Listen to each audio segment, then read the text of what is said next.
at the beginning? Just fine, as you'd like, as you'd like. Yeah, I think it's better.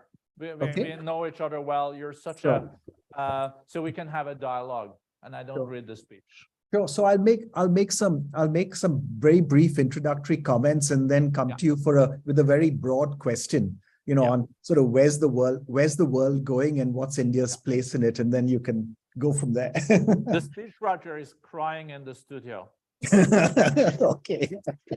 Right. So. Okay. So we are going live now. Sure. That's We've fine. gone live. Okay. Yeah. Okay. Thank you. So you tell me when to start, Felicia. Yeah, let's start now. Oh, I can start? Okay, very good. Thanks. So, good afternoon, good morning, everyone, and welcome to this session on the future of the global economy and India's place in it at the second edition of the CII Global Economic Policy Summit. A very special welcome to our very distinguished and eminent guest today, Mr. Børge Brende. Mr. Børge Brende has had multiple portfolios as in the government of Norway, holding many of the key ministerial roles there, and has long been a very active participant in various leading international institutions, and of course is now the president of CII's very old and dear partners at the World Economic Forum. So, Mr. Brende, thank you. It's wonderful to have you with us at this session. We thought, by the way, you're very familiar with India. You're even more familiar with the world. We live in a really uncertain, interesting, if you like to use the word, world. And there's no one better than you to give us insight into where we are and where we're going. So thank you very much for being with us today.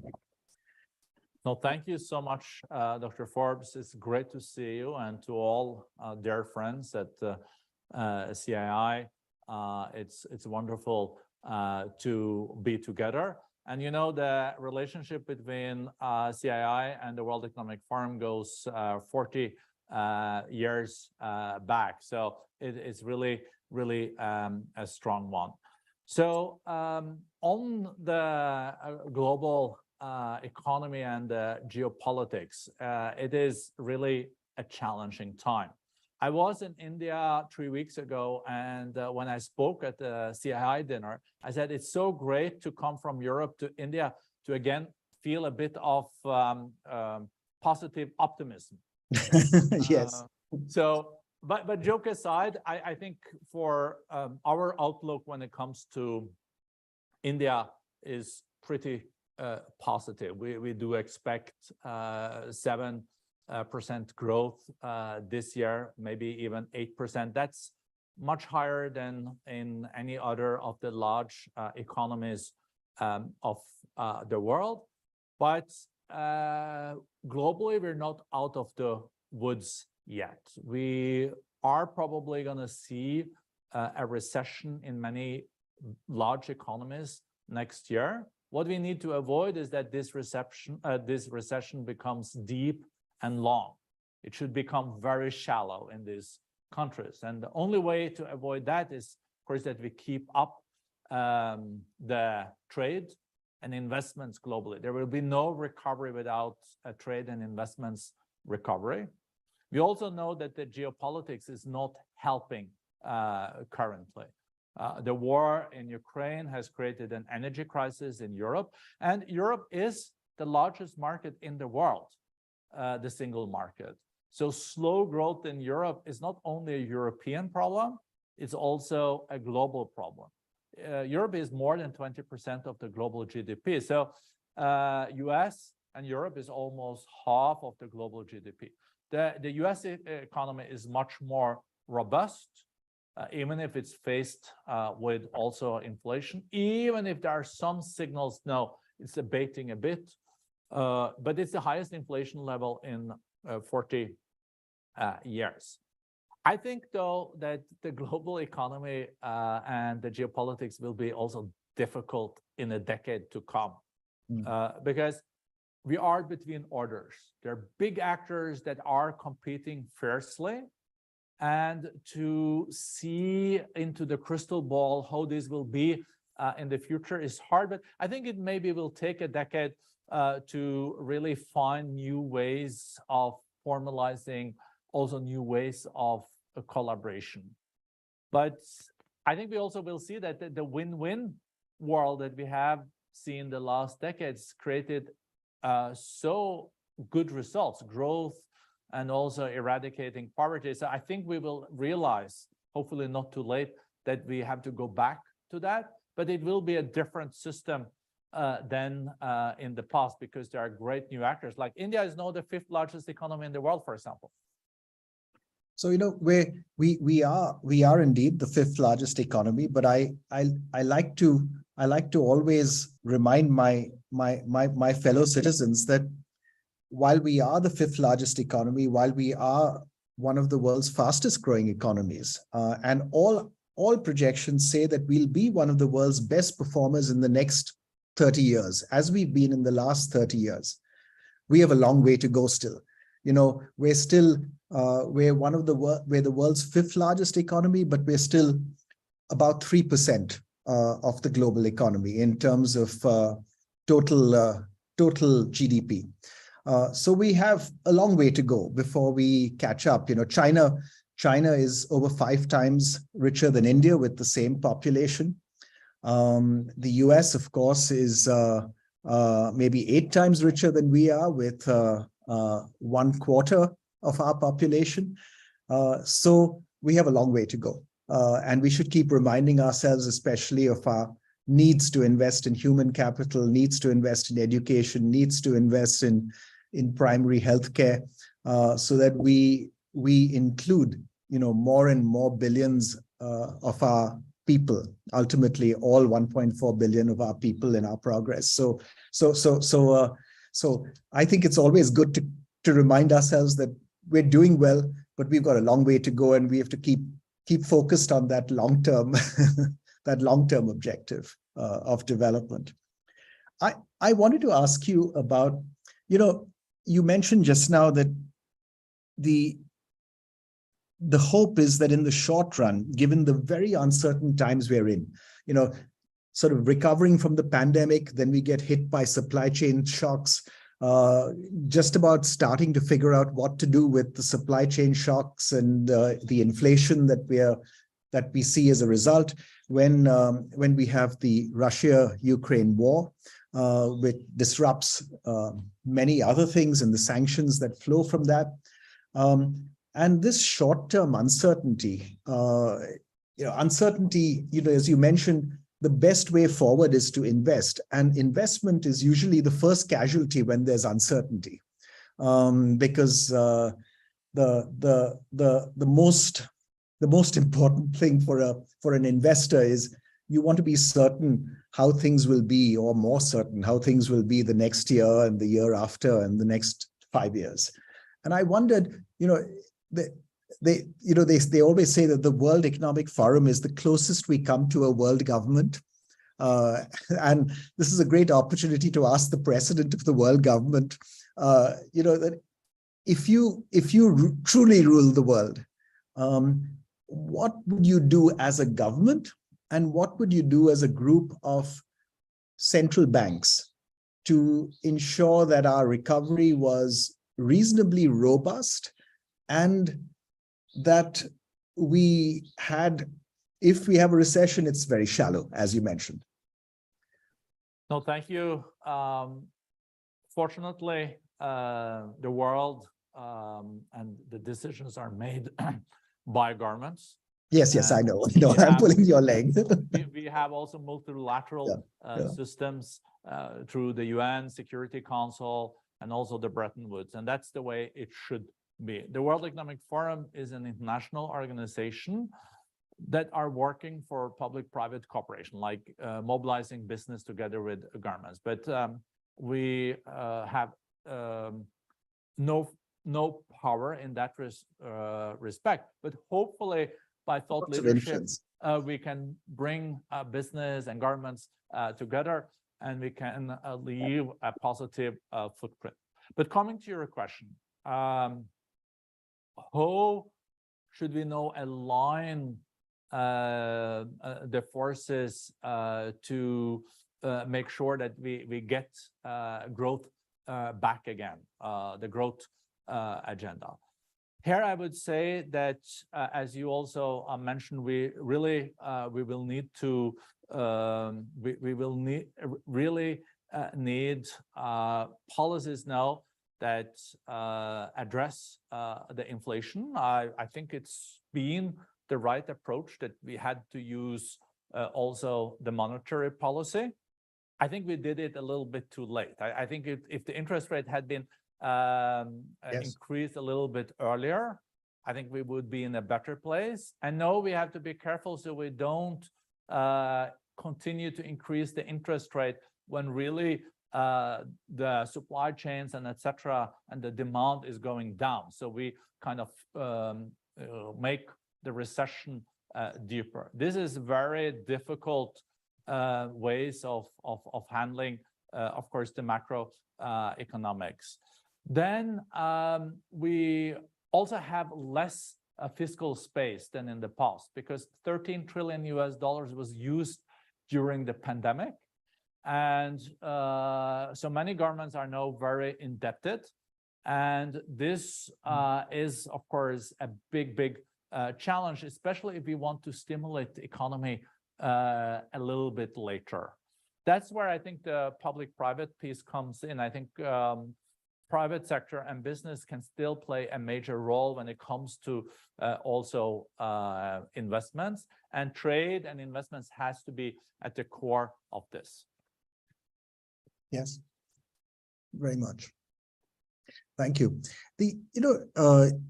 When much of what we've been through in this last 3 years has had the uncertainty we've faced has also been at a time when there's been missing, in a sense, global leadership. We used to, if we look at what happened in 2008, 2009, during the global financial crisis, the US played a very prominent role of leadership. President Obama at the time got world leaders together. There was a lot of coordination of economic policy, particularly. There were bumps along the way, but there was reasonable coordination to ensure that the world recovered fairly quickly and in a coordinated way. And in a sense, during the pandemic, the US went missing as a leader. Even though things have changed under the Biden administration, the US is still apparently, at least to me as an outsider, it seems quite internally focused and not that proactive in bringing the world together to say, how do we address these key, serious world challenges? Where it does that, as in the Russia-Ukraine war, the results are very effective, I think, to see. But on the economic recovery side, on coordinating monetary policy, I don't see it, very frankly. And I wondered, is there a role for a group of like-minded countries? No one country with as much influence as the US, but a Switzerland, a Germany, a Denmark, a Singapore, a South Korea, a Japan, and definitely an India. Is there a role for like-minded countries that all claim to believe in the rules-based international order, whatever that phrase means? Is there a role for us to collectively play that leadership role? If the US, as the world's largest economy, doesn't play it, and the rest of the world certainly doesn't want the second largest economy to play it. No, it's very interesting observation. It's a good question. Let me first say 2 words about the US. As I said at the beginning, the US is almost 25% of the global economy still, and the US dollar is the reserve currency of the world. with 25% of the global economy, with 5% of the global population, and 45% of the total military capacity of the world, and with the most advanced military technology system. The US economy is also doing much better than many other economies. It's still growing. Maybe you will see a recession late next year, but also with this IRA, this Inflation Reduction Act, industry policy is back in the US, and this is underlying your point. This is massive investments in US industry, and their conditions for doing business in US is quite substantially improved. If you do green hydrogen, for example, 2 out of 3 US dollars will then be coming from the government to make sure that this business is developed. And you saw when President Macron was on a state visit last week in the US, he raised concerns about this. Then I think on the US agenda, it's the G2 context that is the critical one, because they see China, 20% of the global economy, as their main competitor. And this is also about technologies. I think the new technologies will be at the core of who will also emerge from this century as the most powerful nation and having the most powerful businesses. And after spending last week in Washington, D.C., I'm pretty sure that the US is going to friend-shore their supply chains when it comes to technologies. We're not talking about 100% of the trade. We're maybe talking about 10%, but that's related to semiconductors. It's related to technology that they know define as critical for the national security, that they will source from countries they will then define as friendly countries, or they will home shore it or totally near shore it. So I think trade between China and the US will continue also in the years to come. They're big trading partners with each other. But then this will also be something that nations like you mentioned, India as the 5th largest economy, Japan as the 3rd largest economy, Germany as the 4th largest economy in the world, will be faced with. In China, though, as the other G2 countries, they also know at a critical point because they had to change their COVID policy. So they will now see more COVID cases in the months to come. That potentially can unlock some growth because the closing down of cities and regions have come at a high cost when it comes to growth. But also, as you said, China was only 2-3% of the global economy 20-25 years ago. Now they're 20%. Yes. India is 3% of the global economy, almost 20% of the global population. So I think India has a huge potential here to grow at this exponential in this exponential way as China did. China, with 10,000 per capita, no US dollars, will have to go through reforms in the years to come to avoid the middle income trap, because you can easily stagnate at 10,000 per capita if you don't introduce the right policies. So this will be very interesting times. We do live in very interesting times, as you said, and very crucial policy decisions to be made both in Beijing and in New Delhi in the years to come. And the war in Ukraine is also a reminder of this. We know that, for example, 70-80% of the military equipment in India comes from Russia. So this will also this entails big and important decisions also in India in the years to come. You know, I think military equipment is an ideal illustration of where a friend-shoring approach to global technology flows could be very beneficial to India, and I think beneficial more widely to the group of friends as well. So, I've often made the comment that over the last 3 years, China has been doing its best to push India into the US camp, with its policies. Are you comfortable there? Well, India's official policy is strategic autonomy, right? And we argue, if you ask our external affairs minister, he will tell you that we do not believe in wide-ranging alliances. India is not an ally of any country formally, but where we have shared interests, we're perfectly willing to partner with a country for that particular interest. Now, that can sometimes be wanting, to have your cake and eat it too, but it works also in many situations. So far, that's the line that we've been trying to steer.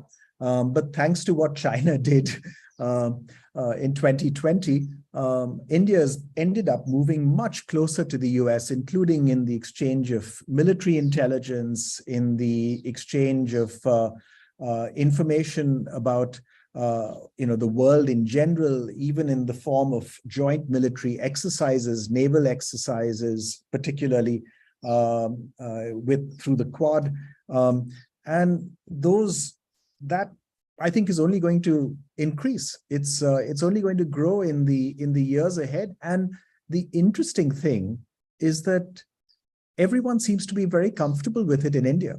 There was a poll taken of Donald Trump's popularity in his last year in office in different countries in the world. And India, if I remember correctly, he was the second most popular in India. He was the most. After Modi. No. He was after, in terms of popularity of Donald Trump as a world leader.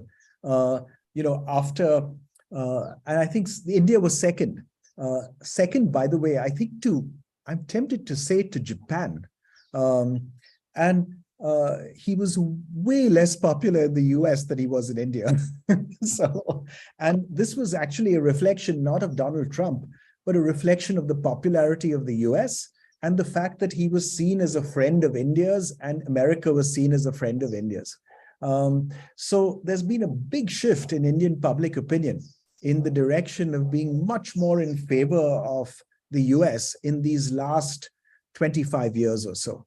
And it's actually become it's one of those few issues which is now supported by all political parties, actually, in India. There's strong support across the political spectrum for closer relationship with the US. I still don't think anyone will finally say we're an ally, but it's moving in a much closer direction all the time. I think it's a very healthy, good relationship. I wanted to ask you about the technology flows piece. China has been investing massively in technology in these last years. One of the things that I do, I used to have some academic interests. And some of those academic interests were in looking at sort of technology in developing countries. And when I do the comparison between China and any country in the world, including India, it's staggering to see what the numbers are. The Euromonitor does a survey of the top 2,500 firms that invest in R&D, and they publish this each year. And if I remember the numbers, about 7 years back, China had 300 out of the 2,500 firms. India had about 30. The US had about 800. And Europe had about, at that time, between different countries, had about 1,000, actually, 7 years back, between all the countries in Europe. If you look at the last survey, the US had dropped a bit from 800 to 750. China had doubled from 300 to 600 firms. India was still about 30. And China's entire increase had come at Europe's expense. So, Europe had gone from about 1,000 to about 700, still very major, but a big increase in China and a drop in Europe. And what's your sense of how capable China is of, if the world friendshaws truly when it comes to technology, truly, where there are these two sort of technological worlds, will China continue to prosper without access to the technology from the US? It's a question whether it would not be able to access technology from Europe, actually. But there's pressure on Europe, to deny China, especially, say, semiconductor technology and so on from the US. There's pressure on Japan and South Korea to do the same. And I know both Japan and South Korea don't like the pressure, but they're clear that if they're forced to choose, they will choose the US. If there's no choice left, but they will not choose until the last moment, until there's no choice left. And I wonder, what's your sense though? Is China going to make it?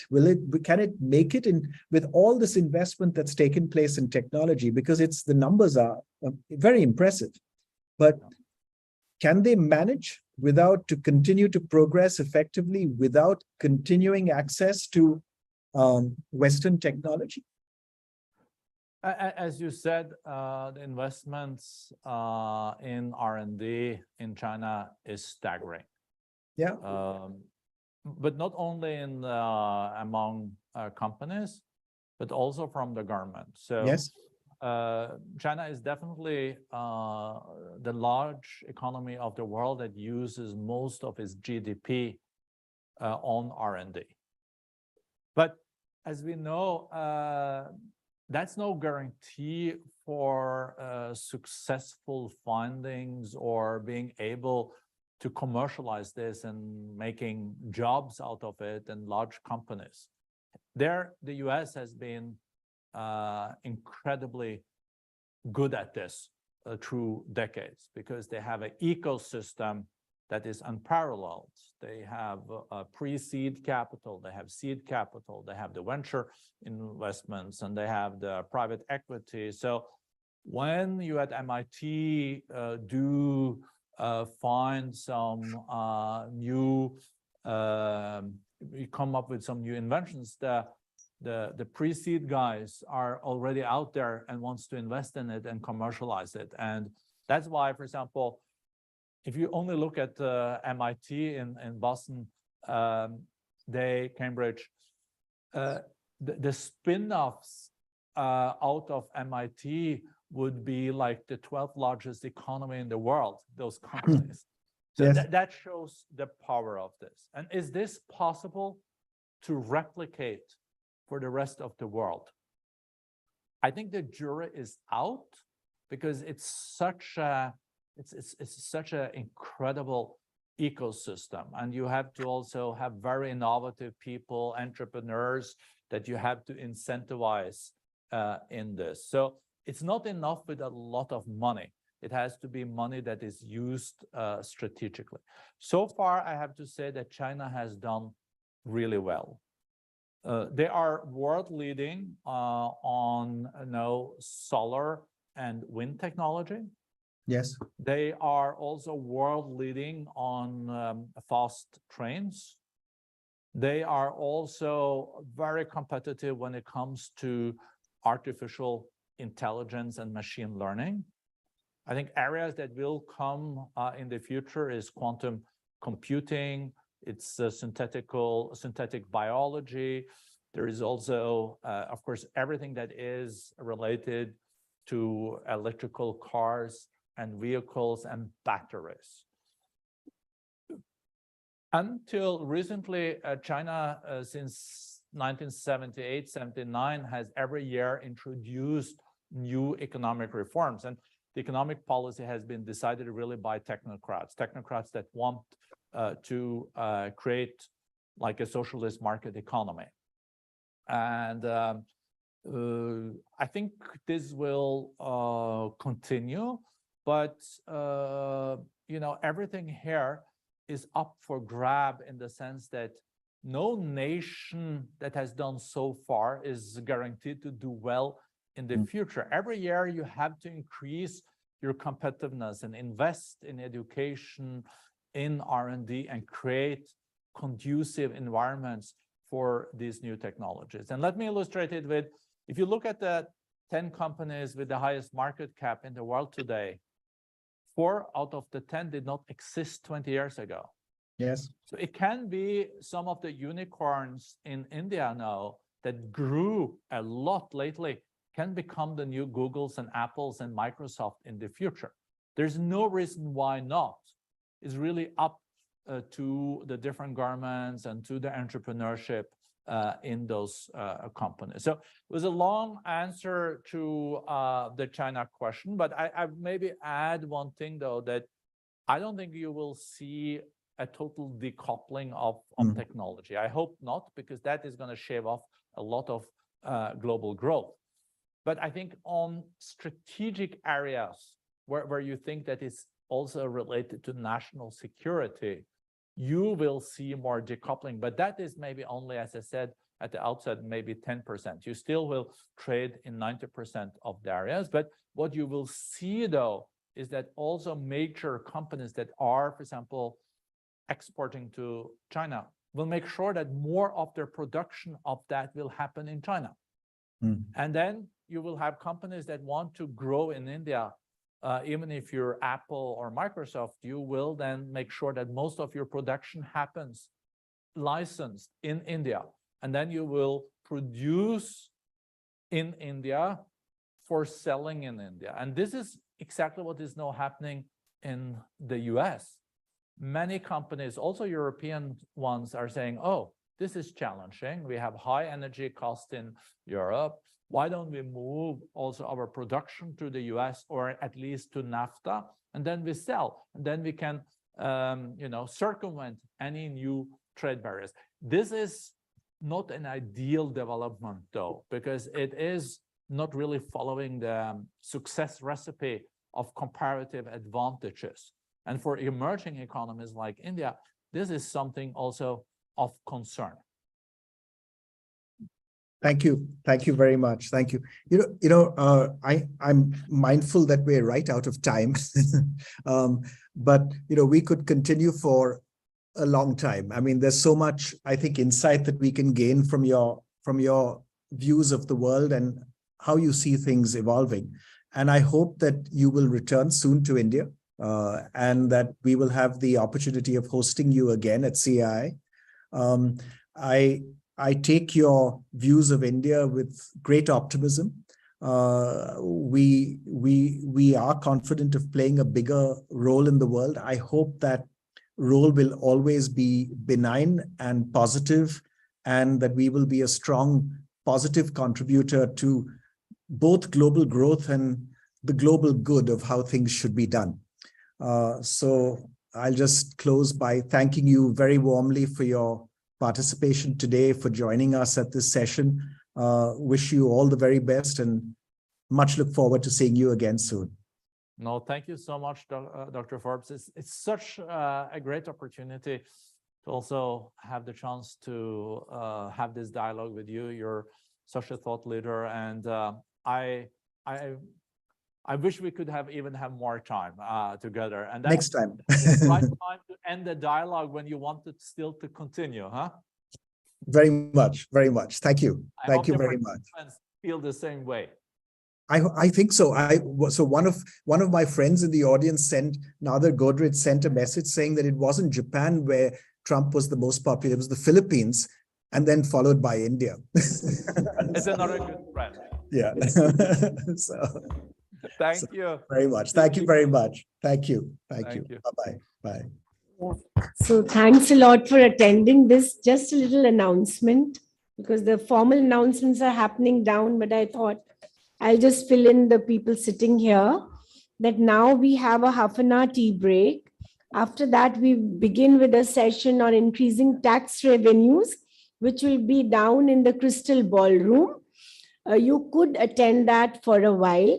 But for those of you who want to catch the three ministers one after the other, do come up at 4:30, where we have Rajiv Chandrasekhar coming in to talk about digitization from 4:30 to 5:30. Then 5:30 to 6:30 is Ashwini Vaishnav talking about technology for Atmanirbhar India. And then finally from 6:30 to 7:30, Mr. Piyush Goyal, and where we are releasing today an index for Atmanirbhar Bharat. Thank you. See you back here at 4:30.